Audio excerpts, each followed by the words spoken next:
Olá, que bom ter a sua companhia aqui no Júris 360 Lab. Vamos direto ao ponto que interessa hoje. Dupla vacância no último biênio. Afinal, o Estado pode eleger governador e vice sem chapa única numa situação dessas? Oi. Pois é, essa pergunta foi chave, né? Ela surgiu com a análise da ADPF 969, lá de Alagoas, pelo STF. Exato, uma decisão super importante sobre essas eleições indiretas estaduais. O cenário é bem específico. O governador e o vice saem do cargo nos últimos 2 anos do mandato. E não por causa de eleição, né? Outros motivos. Aí a Constituição diz que a Assembleia Legislativa tem que escolher os substitutos. Certo. Mas a dúvida era, mas quanta liberdade o Estado tem para definir como vai ser essa eleição indireta? Segue o modelo federal? Pode inventar? E o STF respondeu com autonomia relativa, né? Um conceito que parece central aqui. O que isso quer dizer na prática? Então, quer dizer que os estados não são obrigados a copiar exatamente o modelo federal lá do artigo 81 da Constituição. Mas, não é uma liberdade total, tá? Essa autonomia tem limites. Os estados precisam seguir os princípios constitucionais que se aplicam a eles, como diz o artigo 25 da Constituição.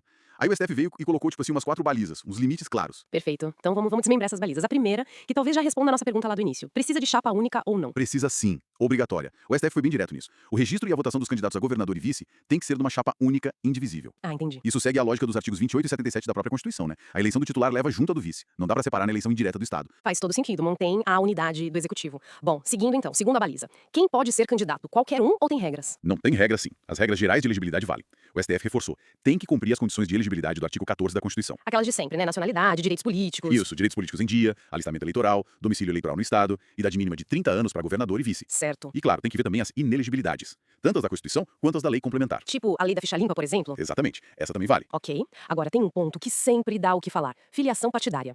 Precisa ser filiado a partido? O STF mudou algo aí? Então, essa é a terceira baliza e tem uma novidade importante. Uma flexibilização do procedimento. A filiação partidária continua sendo obrigatória sim. É uma condição de elegibilidade lá do artigo 14. Continua exigindo, mas... Mas o STF diz que, especificamente para essa eleição indireta, essa exigência de filiação não obriga que o candidato tenha sido escolhido em convenção partidária. Ah, interessante. E também não precisa que o registro da candidatura seja feito pelo partido político. E a última baliza, a quarta, é sobre como a votação acontece lá na Assembleia, certo? Quem ganha e como. Isso. Nesse ponto, o STF deu mais autonomia para os estados.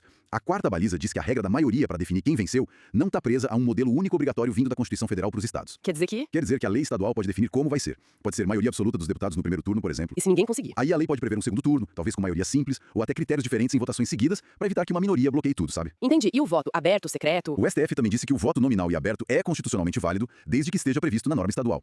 Então, o Estado decide. Ok, deu pra ter um panorama claro. Recapitulando rápido. Os estados têm autonomia para legislar sobre essa eleição indireta, mas com limites. Chapa única é obrigatória. Isso. Condições de elegibilidade e inelegibilidade têm que ser observadas, igualzinho. Perfeito? Filiação partidária é necessária, mas sem aquela burocracia de convenção e registro via partido, e o jeito de votar e escolher o vencedor fica mais a critério da lei estadual. Para quem quiser aprofundar, essa decisão é da ADPF 969 de Alagoas e saiu no informativo 1104 do STF. Bom, tem muito mais análise jurídica de qualidade esperando aqui no Juris 360 Lab. Não deixe de se inscrever para acompanhar tudo e se gostou da nossa conversa, deixe o seu like. Muito obrigada pela sua audiência aqui no Juris 360 Lab.